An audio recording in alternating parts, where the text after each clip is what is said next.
I'm going to write a track using ONLY Pianobook Artists Libraries.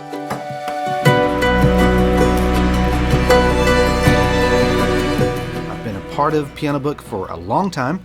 If you don't know what it is, go to pianobook.co.uk, check it out, and come back. I love the community. Sometimes I wonder, especially with these Pianobook Artists Libraries that cost money, do I love the story of Pianobook, and do I really want to love the sounds, or are they the type of sounds that I will actually go to when the camera is off and write songs to hopefully make money in my own media production career and make music that people want to hear? I have a weird hang-up that I know that none of you share. Sometimes I look at a thing that is amazing and it's out of my reach, and I think, oh, if I could only make it to that level. And so I put my head down and I work and I work and I work, and then I make it to that level. And instead of being super proud of myself, I often think this, and this is bad, maybe that thing isn't as cool as I thought because I'm a part of it. And I repeat this process over and over again. I pick up an instrument, I can't play something, I learn how to play it, and then I'm like, it's not that great.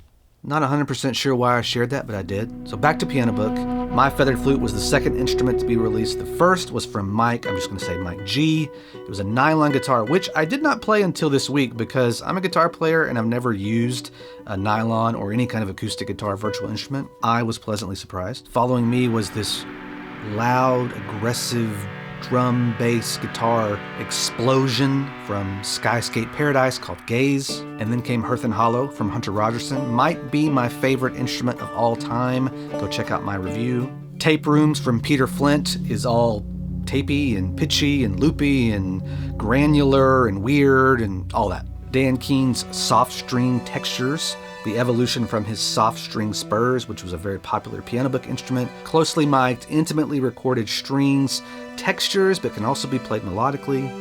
Last but not least, from Fred Poirier, a guitar library. Pianobook sent me all the other libraries, but this one just came out, so I bought it yesterday. All types of guitar swells and textures, from super clean to weird and glitchy and aggressive. I'm working on this album of production music tracks that I'm calling Inciting Incident, meaning there's a moment where something happens and there's a shift in the story. You know, we're moving along, everybody's happy, and then boom, something happens and we're not happy. Visually, you can see this is pretty much where that mood changes. But the beginning, I wanted it to be sparse and neutral. I've got Hearth and Hollow. It's a spectacular instrument. One note.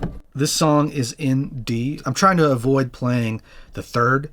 I don't want it to sound major.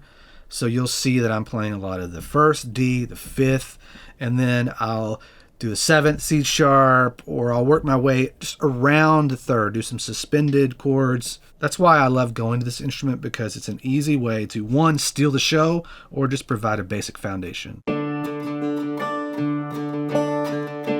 Or you can go crazy. You can turn off each instrument, you can move it around in space. The presets are great for rhythms and different mixes. Soft string spurs, Dan Keen, the great Dan Keen. What we have here is the viola. Beautiful performances in a tight space. Notice that I've turned the reverb down. I've turned it down simply because I printed it without reverb so that I can mix it and add in my own reverb, which is why I find this very usable. I have plenty of strings in large spaces and they sound amazing, and strings often need to be in those type of spaces, but for my workflow, if I have acoustic guitar recorded in here or some other acoustic instrument in a small space, it helps to have strings that are also recorded in a tight space so that when I put reverbs and delays on it, it sounds like it's supposed to go there. Dynamics control, expression control, I keep it on his mix, but you can also adjust the close and room. And then there are these different articulations.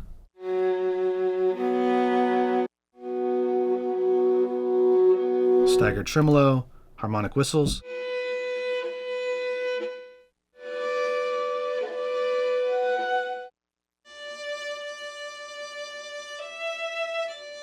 Second, and then minor third. As with any library, what makes it work is the taste of the creator of the library. And I love Dan's taste. They align with what I want to do musically. That is why I love this instrument. It doesn't take all that long to figure out what he's got going on here. And that's the way I like these instruments. Very simple, very clear, very to the point. I layered it with the violin.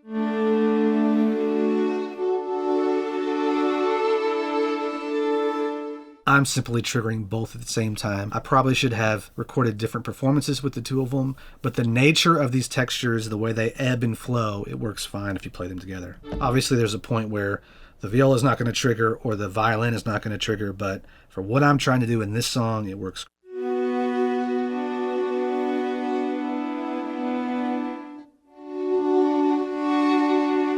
With the Hearth and Hollow, sounds like this.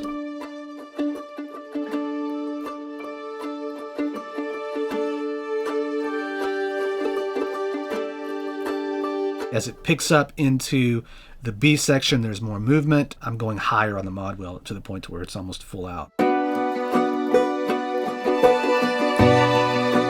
What I love about the strings is even though they're textural, am I saying that word right? You can play melodic with them if you're careful. You can't do every melodic move that you want to do, but you can certainly make it feel as if it's playing legato. At the end of this track, I wanted to have a nice rise.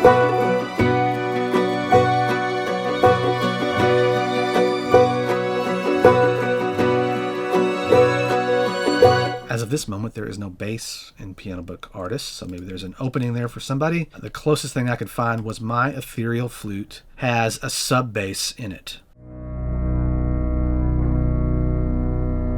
I'm playing octaves, and then together with the other instruments, you get.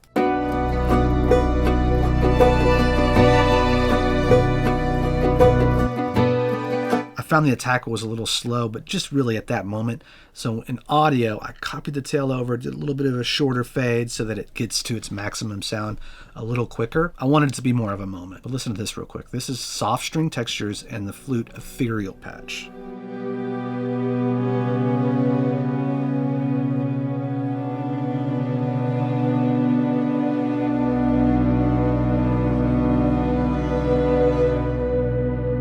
John and Dan.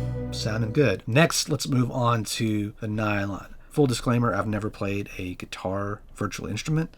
I play the guitar, so that's just not what I think about, but this sounds remarkable. I am using what I believe is Space Effects 1. I decided to write an arpeggiated part that sounds like this.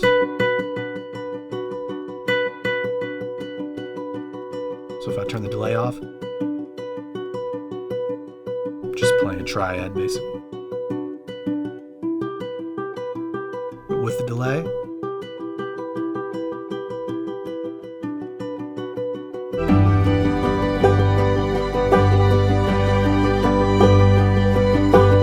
again, I mixed these later on. There's a lot of mid-range frequencies and I had to cut quite a bit from different instruments to make them work together. Soloed up on its own, like any good virtual instrument, it sounds nice and full. After that comes Gaze. Gaze has all these different guitar textures that go on for days, presets. Some of them are nasty. And so I was a little worried about working Gaze into this kind of organic-ish track, but I wanted it to have some guts to it.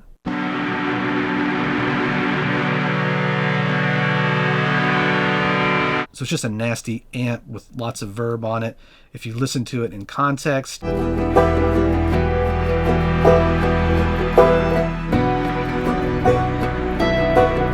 my philosophy is go heavy on the distortion with a patch like this and use it in small amounts. You would never listen to this track and think, there's a distorted guitar in there. But when it's in the right spot, if you take it away, it loses something. Tape rooms. I think this is the most involved of the bunch. Depending on where you set the mod wheel, it controls the starting point for these grains.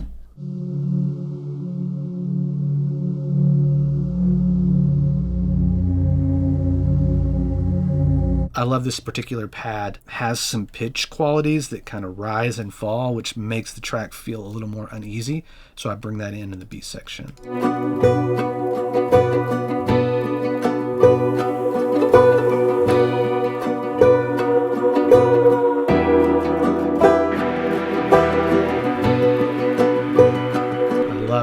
I got to this point and realized that I needed more percussion in this B section.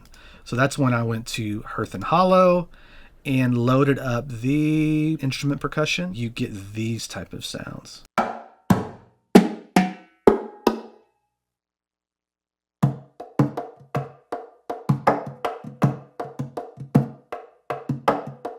love that he did this.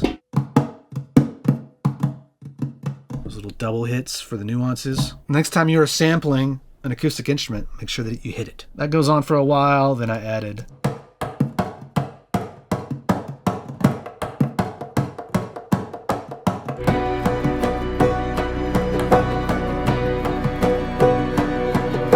At this point, I had not given much attention to the beginning section, so in rolls Afterglow. This was just released. It's from Fred Poirier. It's called Afterglow. You've got textures and just plain old electric guitar. So I loaded in the electric guitar patch.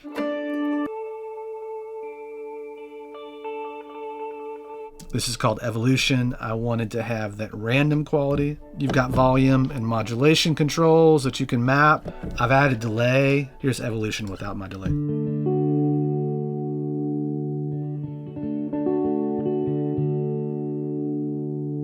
I tried to accentuate that by adding one. I rolled off all the low end because I didn't need it.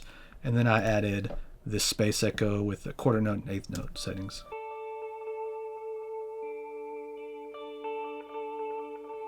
And I turned the width up to 100 so you can hear it out in space.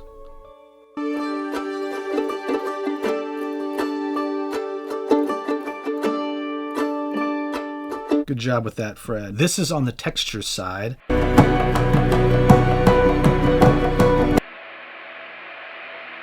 I wanted something pretty nasty.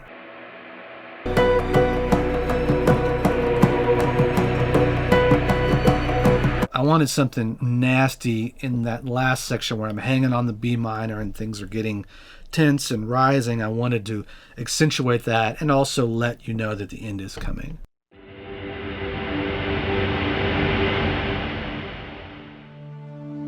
Gentle swell.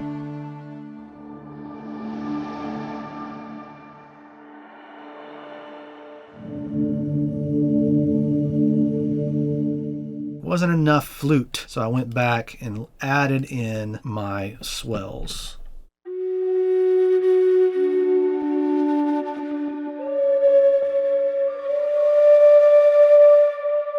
The instrument defaults to medium swells because I think they're the best. But you can also do short or long swells. Or you can play sustain and do the mod wheel.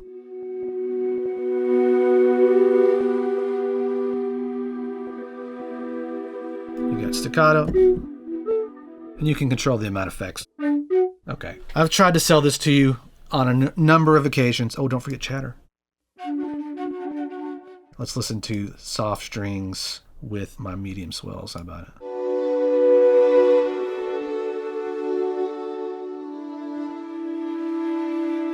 If you recall, my original instrument that got me into sampling was the flute plus violin. And I thought about working the violin back into the feathered flute. When I hear Dan's soft strings with my flute, the obvious evolution from my flute plus violin sample is, strings that are kind of doing their own thing with this flute.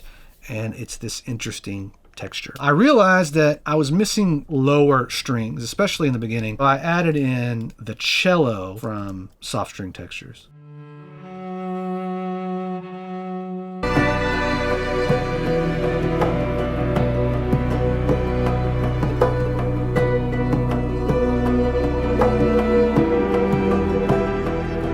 All of this is improv. I didn't thoughtfully write out a string part. It was more of a one-handed approach, trying not to play triads, but do something interesting with some nice movement, and with the cello, make some simple movements around the chord just to fill in the gaps and to mostly fill in that low mid-frequency register. There wasn't enough in the beginning, so I went back to Hunter's Blossoms, which kind of like evolutions or swarms or whatever word you want to use.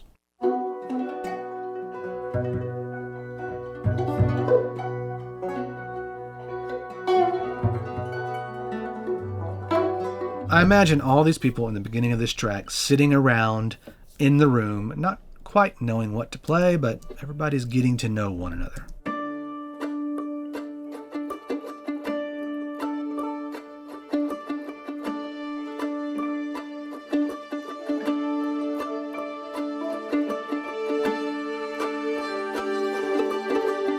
Remember, I'm writing a production music track that I hope is going to fit underneath dialogue.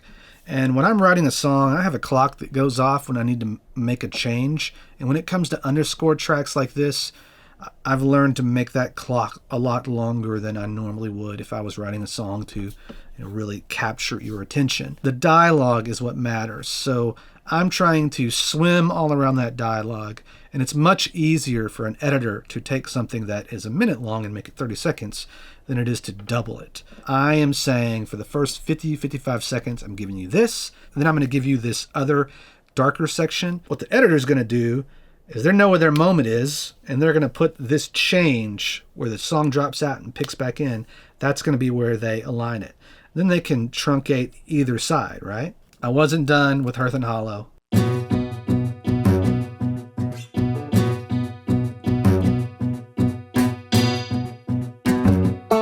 Drive that rhythm with the percussion you get.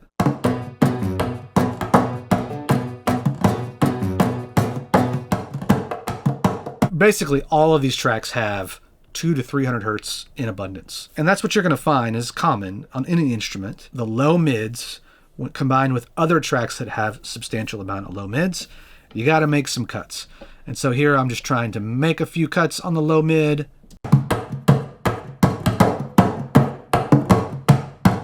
Wherever I can on the track without losing the low mid integrity.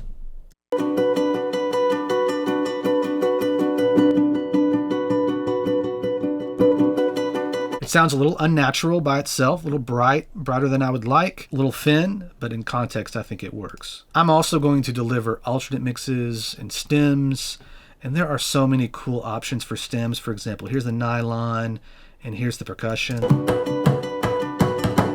Let's add my bass.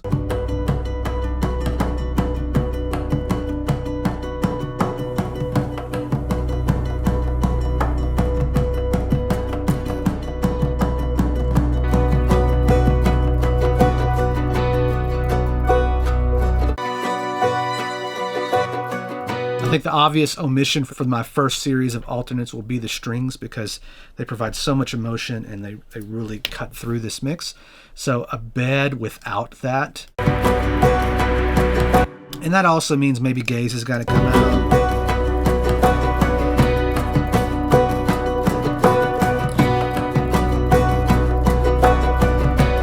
I did add a little more R bass here,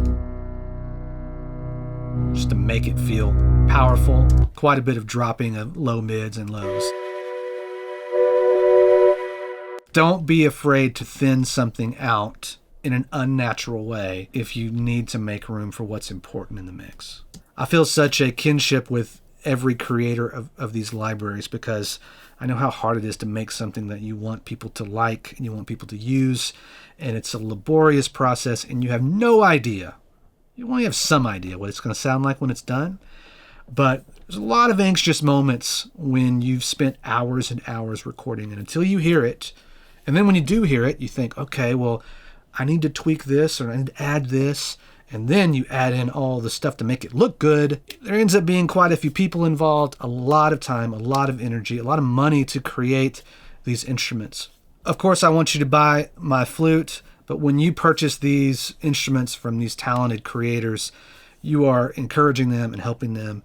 And so I really encourage you to think pretty hard about these instruments, and not just because it's a cool story, but because they are actually very useful. Every single instrument that I have in my contact library, I know how I can use it, and I'm ready to use it when the time comes.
I spent months of my life on the creation of the feathered flute. I'd love for you to go watch the walkthrough and learn more about that instrument.